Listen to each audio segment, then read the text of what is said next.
When you have a baby with profound hearing loss, the milestones could be a lot different, and this is why. Now, just because the milestones are a lot different, they're not meant to be, okay? But we have to, this is why I'm here teaching you guys what development is, because when the structure is off, now the structure could be pelvic structure, it could be visual structure, it could be, when the architecture of your body is off, it's going to change your development. Just like I might be able to run the 100-yard dash at God knows what, me, probably 15 minutes, but I'm going to run them at a slower speed if I'm in high heels. The structure of my movement is different. I don't have a heel toe, whatever. I'm not going to run as fast in high heels versus sneakers, let's just say, because that makes more sense.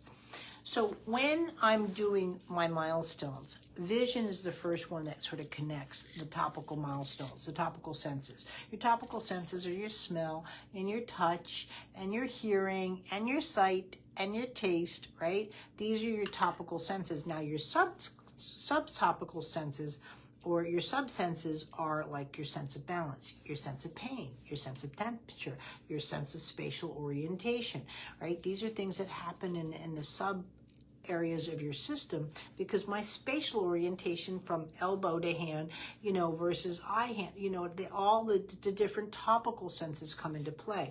But vision really is the connection to go through. So if I hear something, I go to respond to it. If I see a ball, then I go to see it. But with babies, the sound is very important. This is why people misread a moro. A moro is when the sound starts kicking into the system to work on all the spatial orientations. It's not a flight or flight reflex. People look at that wrong. It is when a child's into spasticity, but that's not a moro, right? It's not a hypermoro. They're still not doing the moro reflex response, but they're also not working on that properly. So when you hear a sound, right?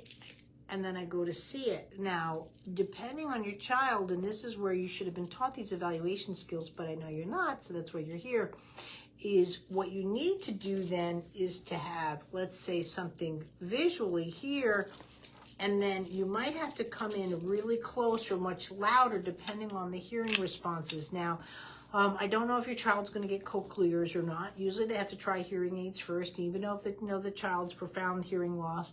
For the insurance reasons, whatever, they're going to have to do hearing aids first. Now, hearing aids also, again, I don't have enough information. I'm going to ask you for more videos, but I wanted to get this video out because hearing aids weigh something, and you tend to get a little top heavy. I know, guys, and you say, it's hardly a couple of ounces.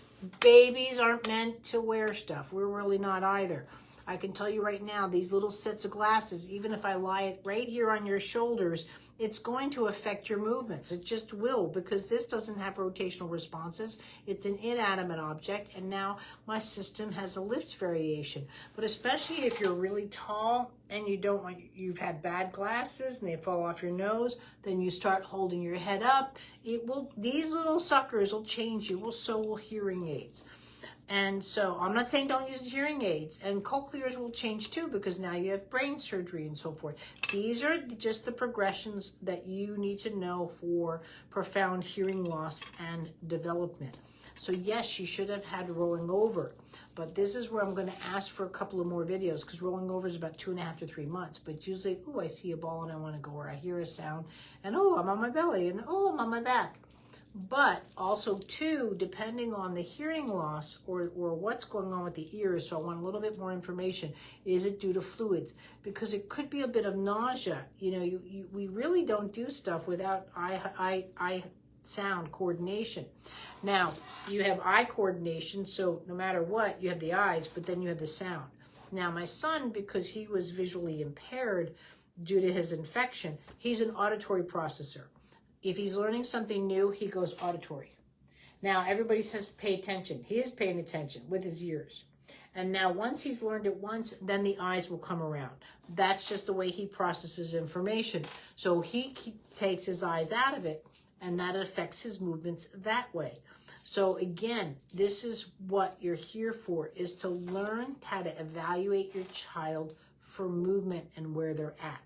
So that being said, that's stuff to think about. But meanwhile, if I can have a couple of more videos of playing on the back, what's going on, and then also just a sort of a close-up of facial movements. But if you can, add some sound to it, more so than a visual, but a sound, right? See, that's what I like about beads. They make sounds, but for your child, it might have to be a lot louder.